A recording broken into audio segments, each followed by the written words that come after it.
Hello guys, and welcome back to my channel. My name is Serena, and in today's video we're going to be sewing up a pastel western vintage inspired outfit. This outfit has been planned since about January January or February, I can't remember, but one of my newly favorite bands, the War and Treaty, came out with an album, and the lead singer Tanya is actually into vintage dressing as well. That's how we initially found each other, but they put out an album, and one day I was listening to their brand new album, dancing around my kitchen, and then I got inspired to make this outfit using the colors of my kitchen and the hopes of seeing them in concert, which I don't think I'll be able to do because they aren't doing any tour dates locally. But either which way, I persevered and made the outfit anyway, and I'm so excited to share it with you guys. I am still a little bit congested from being sick for a week, so hopefully it doesn't interrupt the video too much because you can still hear it in my voice.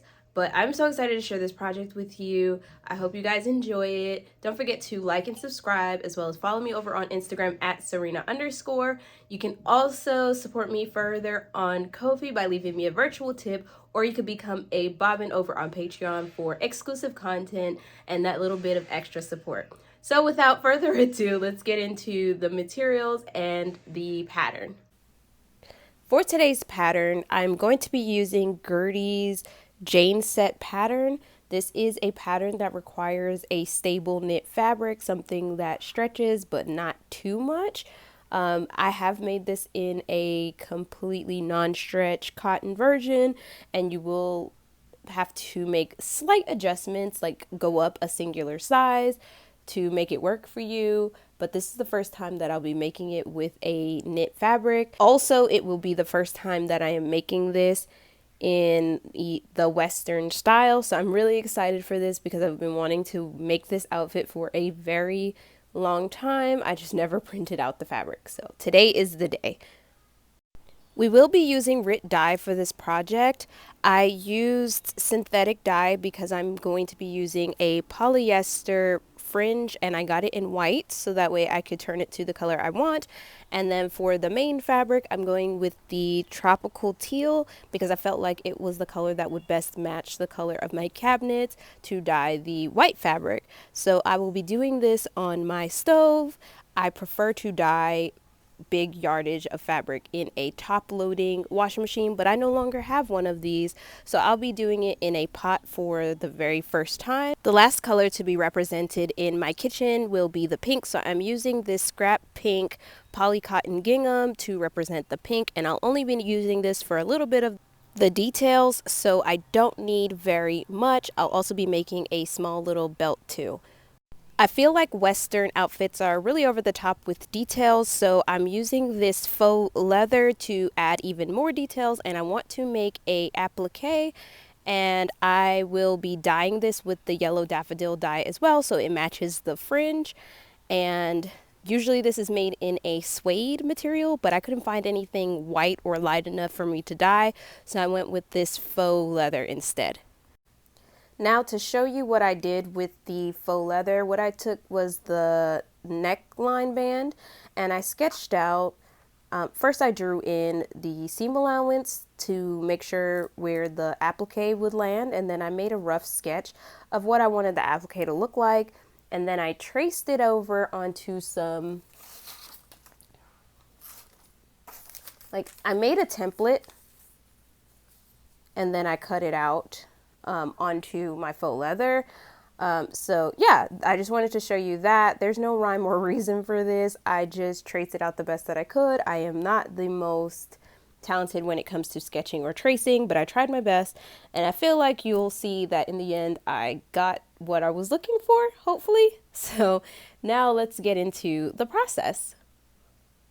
So we are dyeing stovetop, which is highly recommended for synthetic materials, as this dye needs to be a lot hotter than a natural fiber dye or the original multi-purpose dye. I usually use a top loading washing machine, but I no longer have one of those, so I'm doing it stovetop for the first time in stainless steel pots, which they do recommend.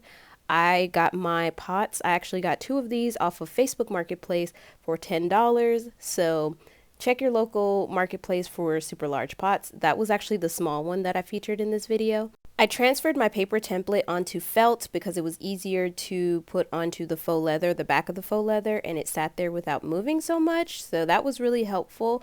I recommend you using a die cutting machine to do this so you get super clean, smooth cuts. Using a scissor like I did kind of made the process take longer, but I wasn't feeling well this day or week, so I decided to just do it by hand instead of trying to figure out how to put it onto the computer and get the right dimensions, shape, and all of that.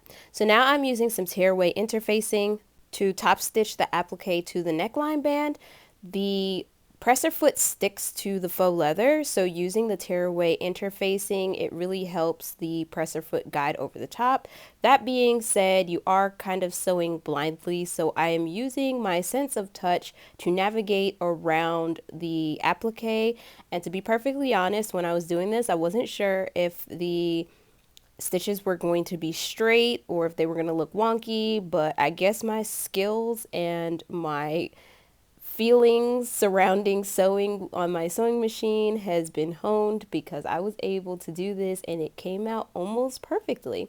So yeah, you can also just like trace a line on there, but again, I wasn't feeling very good this week, so I was just trying to use the time or the energy that I had sparingly, so I just winged it and it worked out for me. So don't necessarily do what I do. Use a die cutting machine if you have one to cut your faux leather, and then trace the stitching line onto your tearaway stabilizer so that way you can ensure that you'll get perfect stitches. But again, it worked out and I'm so grateful because I would have been miserable if I had to pick this out. Another tip that would have worked was to put tape at the bottom of my presser foot, and that way I probably would have been able to see better, but I didn't do that. And then I'm sure if you have like a walking foot or anything like that, that would also help, but I don't have one on this particular machine and I couldn't be bothered to get another machine ready because I wasn't feeling very well. So now it is time to sew up the seams of this bodice now that I've gotten the neckline band out of the way. And this has princess seams, so you're going to want to be careful around these curves.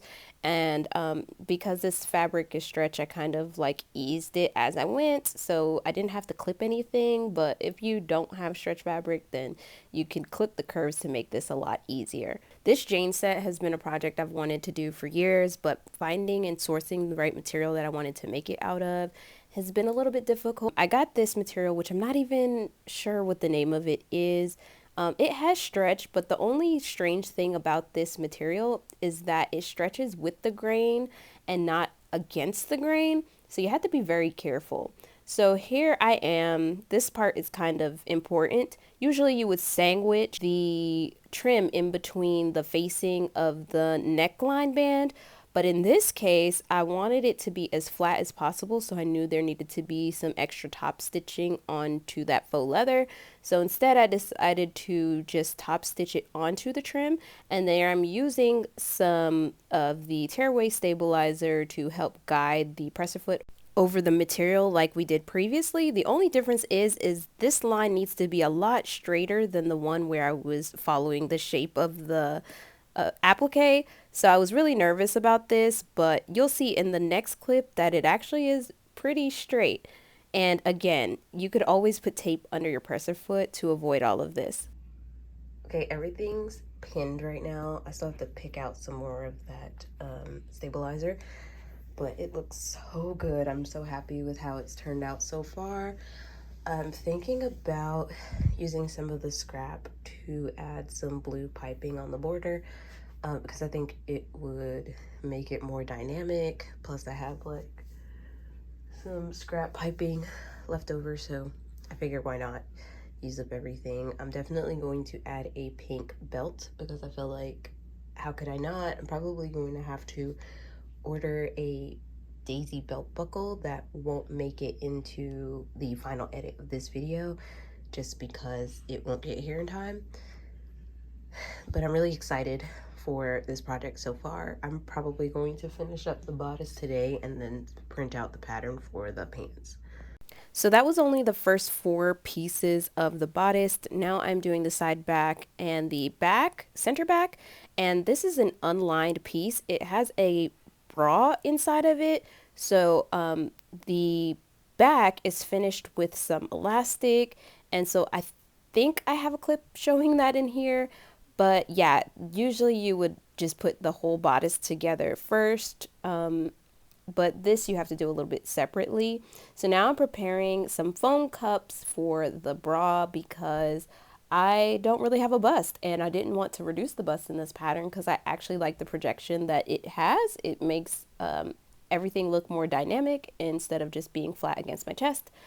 So I use some craft foam and then I zigzag it, and to make this I cut off all the seam allowances on the bra pattern. So I use the same pattern, only I cut off 5/8 seam allowance all the way around the foam so that way it sits in there and does not have to be sewn into the seam allowances of anything because I don't want bulky seams. And then I kind of whip stitch or tack the bra into the cups. So the bra itself is that pink gingham, and then I tack the foam cups into that piece, if that makes sense. So yeah, and originally the bra is supposed to have boning in it, but then I realized that I wasn't going to put boning in it once I put the cups in because the cups really help hold its structure and I didn't want to have to waste boning unnecessarily, so that's why you see channels. So this is what I mean by the side back and the center back having elastic in it. So you have to put the casing in and put the elastic in before you can attach it to the main part of the bodice. This is also boned and I messed up. Instead of turning the seam allowance into the boning channel like I was supposed to do, I cut the seam allowance down. So I had to add some boning channel to that to rectify the mistake. I just was not paying attention because like I had so much brain fog during this project and I was making lots of silly mistakes. Now I am seaming the side seams, bringing the center back and the side back together with the side front of this bodice, and I really like this Jane set pattern a lot. I especially love that it has the bra inside of it so that way I can easily attach the cups to. And so now it's time to cut down that seam allowance, especially because it has that faux leather trapped in between it, because it's going to add a lot of bulk to the side seams that you do not want. So I grabbed my scissors and I cut that out. I had only ever made the short slash skirt version of this romper. So I really wanted to make the pant version because I feel like when something is strapless, I prefer to have a little bit of balance to my garments by adding some pants. So I start making the pencil pant. I don't even know what there's called. It's kind of like a legging pant. So, or a cigarette pant maybe. So yeah, I start making that and I'm adding the darts in, and again, keep in mind I told you earlier that the stretch is with the grain, and so yeah, there's no horizontal stretch in this. So as I am seaming these and putting everything in there, against my better judgment, I should have cut these against the grain. However, because the material, there wasn't enough material to cut it the other way, I kind of had to cut it with the grain, and I shouldn't have done that. I should have went ahead and just made the shorts to begin with, because when I finally put this outfit on, I popped all of the center back stitches, and it tore the fabric, and I was pretty upset to say the least because I'd been sick all week and I've been putting aside about an hour to figure this project out and get it done. And so when the pants got screwed up, I didn't know what to do, especially since I had dyed this fabric myself. I did have a little bit of scrap left over, but it was undyed scrap since I was putting it into a pot.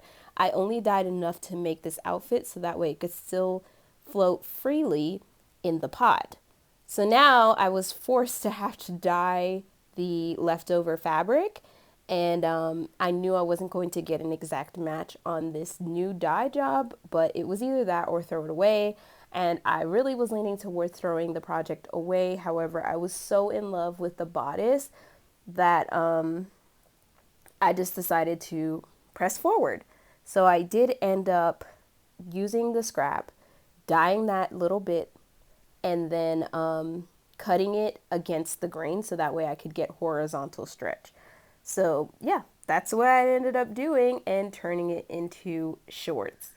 So the shorts are completed and it's time to attach it to the bodice. And I don't want to downplay how upset I was because I forgot to mention that because I was sick, now my two very young toddlers are sick as well. So like it took all of the energy in me. Oh yeah, and my husband was also on a 6-day business trip. So it was just me solo trying to figure this out, and the thought of throwing this away on a normal like week or scrapping the project on a normal week would have been a no-brainer, but because I used every ounce of just like extra energy to get an hour of sewing in a day every single day, I was just like, this is more than just wasted time. This is wasted energy that I could have just been like not doing this. So yeah, I had to do something and just see it through, even though I was pretty sure that because this wasn't my initial vision, I was going to hate it. Like I was almost entirely sure I was going to hate it. I was upset. But I was like, look, just finish it at least. I don't know why I did because I will happily quit on a project. I do this for fun. And also, I find sewing to be very peaceful. And because this was interrupting my peace, I usually don't allow projects to do that to me. And it actually doesn't happen very often anyway. But because curiosity usually pushes me through the end of a project, even if it's very difficult and stressful. The curiosity of it all makes me complete it. But in this case, I was just really stumped and frustrated. But I guess there was just a little bit of curiosity in the tank because I stuck it through. Yeah, so during this like moment right here, I really wanted to throw it away. So much so that I didn't even cut down the seam allowances with my pinking shears because I was just like, look here, if this ends up in the trash, I'm not putting any more effort into it. So now it's time to add the zipper on. I'm at the home stretch, still hating it, but I'm almost done. Make sure that you interface the fabric before you put the zipper on so it doesn't stretch, especially on a stretch material. After this, I hemmed it off camera. I also made a small belt off camera, and now it is time for the reveal, and I am thoroughly impressed with how much I actually ended up loving this outfit. It's so cute. It's so fun. Do I hate that it's shorts instead of the pants? I guess not so much because the shorts aren't super fitted, and because they're kind of flared at the bottom, I do feel like I get a little bit of balance on this outfit. I do or did intend to add rhinestones to this before, and once it was no longer what I expected it to be, I didn't buy any rhinestones, but I do think that I'm going to pick up some rhinestones and add a little bit of bling to the neckband or the neckline band, but this is what it is, and I hope you guys enjoyed this. Thanks for joining me on this roller coaster. Don't forget to like and subscribe. Follow me over on Instagram at SewRena_. You can also support me further over on Ko-fi or become a patron. Special thanks to all of my bobbins, and I will see you all in the next one.